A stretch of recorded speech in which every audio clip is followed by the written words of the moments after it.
Bonjour! Pour changer votre vie, pensez différemment. Aujourd'hui, on va voir plus précisément 7 façons de penser, 7 exercices pratico-pratiques pour vous faire avoir un esprit de gagnant. On se retrouve tout de suite juste après le jingle.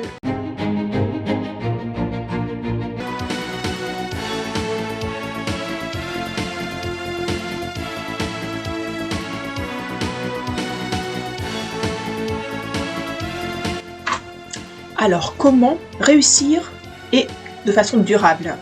La clé de votre réussite, c'est vous. Votre réussite est déterminée par votre caractère, par votre état d'esprit.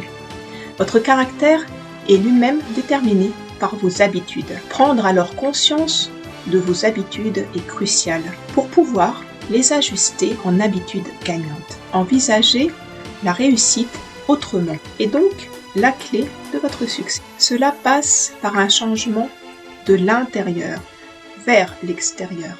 Autrement dit, partir de la victoire intérieure pour aller vers la victoire extérieure, pour aller de l'avant et réussir ce que vous entreprenez, réussir à atteindre vos objectifs. Nous avons tous besoin à un moment donné des autres pour nous en sortir, sur le plan physique, intellectuel, affectif. Il s'agit de la dépendance et il s'agit de la première étape du changement.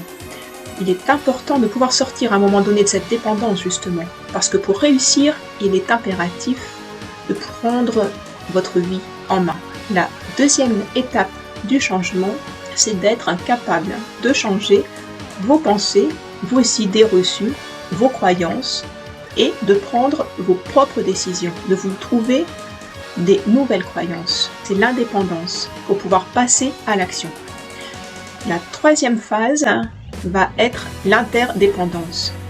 C'est l'association de plusieurs personnes qui vont être dans cet esprit gagnant, qui vont être motivants. Et la motivation des uns et des autres va pouvoir permettre d'aller un peu plus loin.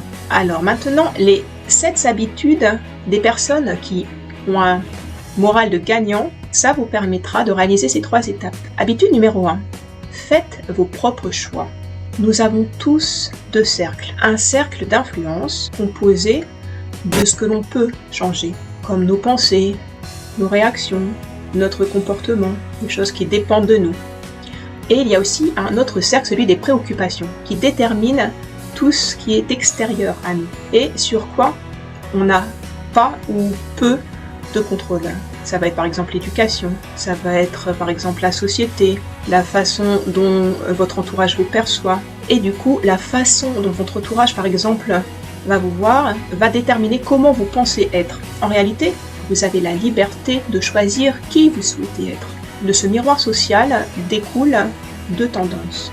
La proactivité, c'est-à-dire l'habitude des gens qui réussissent, ça va être vraiment la proactivité. Qu'est-ce que c'est ?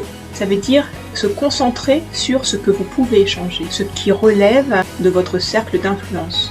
Cette posture favorise un état d'esprit positif qui conduit ensuite à prendre des décisions qui vont agrandir votre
conscience de ce qui est important pour vous, que vous pourrez donner la priorité à ce qui vous aidera à atteindre votre but. Organisez-vous à l'aide d'un planning par exemple sur la semaine.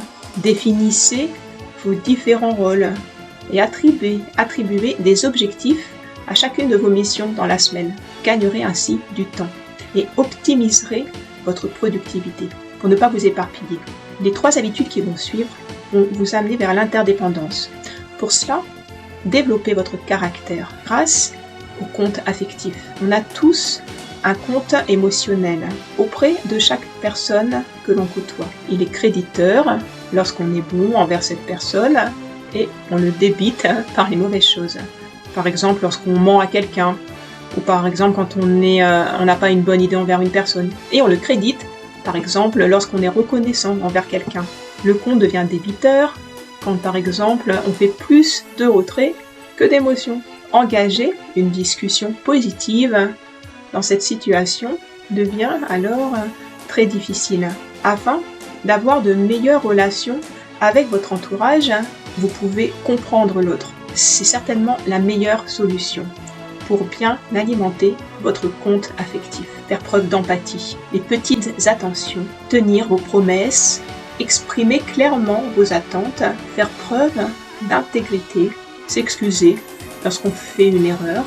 Habitude numéro 4, l'entraide et le partage. Les relations humaines basées sur la compétition et sur le rapport de force ne conduisent pas de façon durable, ne conduisent pas à la réussite durable. C'est le cas du système perdant-gagnant où l'on choisit de perdre juste pour faire plaisir à l'autre, parce que l'autre nous écrase. Alors que le système gagnant-gagnant, permettra d'aller de l'avant et d'écraser personne. Autre habitude, établir des relations du coup gagnant-gagnant, où chacun gagne quelque chose. C'est comme ça que les relations humaines vont permettre d'aller de l'avant ensemble. Mais penser victoire commune nécessite aussi confiance et compréhension mutuelle.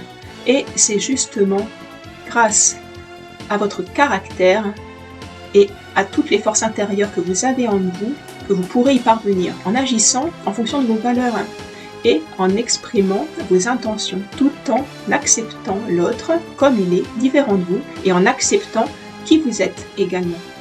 Il y a assez de tout et de bien pour tout le monde. Chacun mérite sa part de bonheur et de réussite. Tout comme vous. Vous êtes quelqu'un de précieux, n'oubliez jamais. Habitude numéro 5. Cherchez d'abord à comprendre, ensuite à être compris. Très souvent, nous comprenons l'autre à travers notre propre vécu, nos expériences et convictions.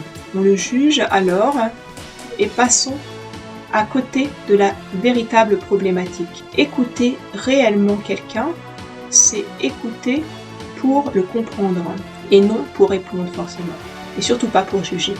Cela nécessite de se mettre sincèrement à sa place, de voir les choses de son point de vue, d'accepter qu'il y a plusieurs angles de vue et faire preuve d'empathie. C'est ainsi que vous pourrez agir sur des éléments extérieurs qui vous préoccupent et aller de l'avant dans vos projets. Ce mode de communication vous permettra de prendre conscience et d'accepter les différences de chacun afin de pouvoir avancer ensemble et d'aller beaucoup plus loin.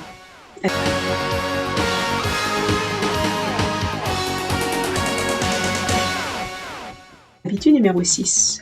Faites de la synergie votre meilleur allié. On pourrait illustrer le principe de synergie avec cette équation, l'idée qu'une personne plus l'idée d'une autre personne, donc une personne égale 3 idées. Oh. Qu'est-ce que ça veut dire ? C'est l'idée que les 2 personnes sont capables d'avoir une idée chacun, mais les 2 ensemble permettent de trouver une idée en plus. C'est l'idée de développer des idées toujours plus grandes grâce à l'échange entre plusieurs personnes qui ont la même dynamique, qui ont le même état d'esprit. Communication et confiance sont les clés pour profiter de la synergie. La différence est une force car elle apportera d'une diversité de solutions, de points de vue, et permettra de grandir un peu plus. Il est indispensable de prendre conscience et d'accepter que notre point de vue n'est pas la seule possibilité, et surtout, il n'est pas forcément le bon. En apprenant au contact des autres, notre point de vue peut s'ouvrir, peut grandir, et on peut découvrir une multitude de façons de penser, une multitude de façons d'envisager les choses. La synergie pourra permettre de progresser et de stimuler votre ouverture d'esprit, qui vous permettra d'aller toujours plus loin. Habitude numéro 7, développer vos facultés continuellement. Les gens qui réussissent renouvellent continuellement leurs facultés personnelles. Être curieux, prendre le temps d'affûter, d'affiner vos capacités, vous pourra accélérer votre réussite en continuant en permanence d'être curieux, de lire, de vous enrichir, ne loupez aucune occasion de vous enrichir. Pour vous accompagner dans cet état d'esprit de gagnant, pensez à prendre soin de vous. Que ce soit prendre soin de votre corps, faites du sport, pensez à vous habiller avec des habits que vous aimez bien, pensez à prendre du temps pour votre intérieur, la méditation par exemple, vous reconnecter à la nature pour puiser son énergie. Un effort intellectuel en étudiant tout au long de votre vie. Les personnes qui réussissent continuent d'apprendre à chaque instant. Mettez en action ce que vous avez au plus profond de vous-même. Les valeurs qui font qui vous êtes sont précieuses. Il est inutile de les garder au plus profond de vous. L'idée est de les mettre en lumière. Par exemple, partager. Par exemple, aller vers les autres pour pouvoir échanger, faire preuve de solidarité, être diffuseur de paix. L'idée est de pouvoir multiplier les échanges. J'aimerais terminer cette vidéo avec une petite citation qui dit « Les plus grandes batailles de la vie sont celles que nous livrons chaque jour dans l'antichambre de notre âme. Lorsque nous gagnons ces batailles intérieures, on ressent une immense paix, le sentiment de savoir où l'on est. On constate alors que les victoires peuvent suivre d'elles-mêmes. » Citation de Stephen Covey. Donc voilà, quelques clés pour avancer sur comment avoir un esprit de gagnant et vous faire réussir ce que vous entreprenez. Le changement est à votre portée. Vous avez la clé entre vos mains pour ce changement. Alors utilisez cette clé. Faites une introspection en vous-même pour pouvoir après agir. N'hésitez pas à regarder également les autres vidéos de ma chaîne YouTube qui sont là pour vous accompagner dans votre transformation personnelle, vous guider. À très vite.